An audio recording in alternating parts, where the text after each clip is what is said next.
Қайырлы күн достар, сіздермен Әйгерім. Бүгін сіздерге суда дайын болатын қимақтың рецебімен толыққанды бөлісемін. Ең алдымен арнаға жазылып, қоңырау белгісін баса кетіңіз. Қимақтарыңыз суға дайындалды деп айтуға келмейді, себебі жегенде дәл кәдімгі күнделікті дайындалатын қимақтың рецебінен бірдей. Тек қана айырмашылығы суда.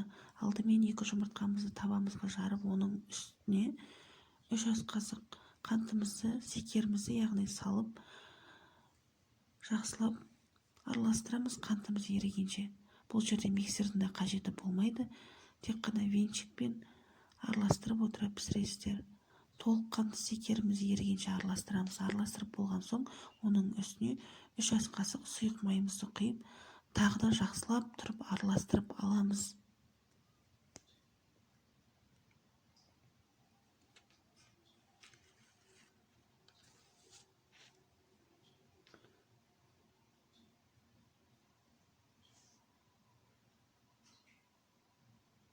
Толыққанды араластырып болған соң, оның үстіне жарты кесе суымызды, бөлме температурасында тұрған суымызды толтырмай, жарты кесе суымызды құйып, тағы да біркелкі тез араластырып аламыз, жақсылап тұрып. Толыққанды барлығы араластырған соң, табамызды бір шетіне қойып, бір кесе шай ішетін үйдегі күнделікті кесемізді алып, оның үстіне қайнап тұрған, сарқылдап тұрған ысы суымызды құйып, бұл жерде менде весыйдың көмегімен өлшегенде 250 граммдай суымыз шықты. Соның үстіне бір шай қасық толтырмай ас содасын салып, ас сода бізде суда еріп кетеді, жақсылап тұрып араластырып аламыз. Ас содасы бар суды жаңағы қамырымызға құйғанда бізде қимақтан соданың дәмі мүлде шықпайды, себебі суда еріп кетеді толықтай. Жаңа араластырылған суымыз бен содамызды қимақтардың үстіне біркелкі құя отыра, тағы да жақсылап тұрып араластырып аламыз.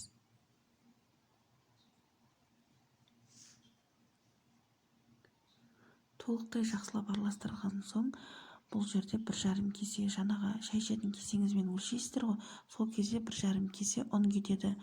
Бұл жерде тез мен қасықтың көмегімен сала отырып, тез түйіршіктер шығып кетпеу үшін тез араластырдым. Сіздер де тез араластырып, түйіршік болып қалмау үшін тез ұнымызды сала отыра араластырамыз. Менде шамамен 7-8 қасықтай ұн кетті, үлкен қасық. Дәл осылай сала отыра біркелкі жылдам тез түйіршік болып қалмау үшін қимағымызды араластырып аламыз.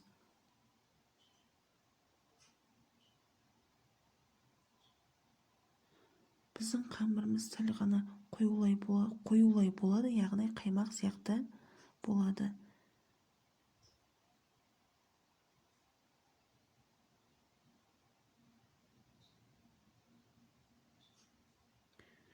Менде қимағымыз өте қатты қою болған соң, 3 ас қасықтай сұйық суымды құйып, тағы бір араластырып алдым. Ендігі кезекте бізде дәл осындай сұйықтау қаймақ сияқты қимағымыз шығады. Сол қимағымызды қызып тұрған табамызға сала отыра біркелкі пісіреміз, асты үстіне аударып толыққанды пісіріп шығады.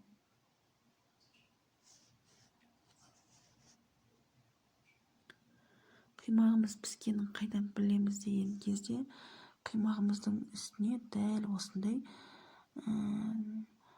нүкте, яғни түйіршіктері піскенін өздері шыға бастайды. Сол кезде екінші бетіне аударасыздар. Екінші бетіне аударғанда дәл осылай қызарып пісіп шығады.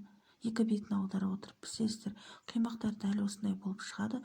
Суға піскен қимақ деп айта алмайсыз, себебі жегенде күнделікті жеп жүрген қимақтан аумайды. Жып-жұмсақ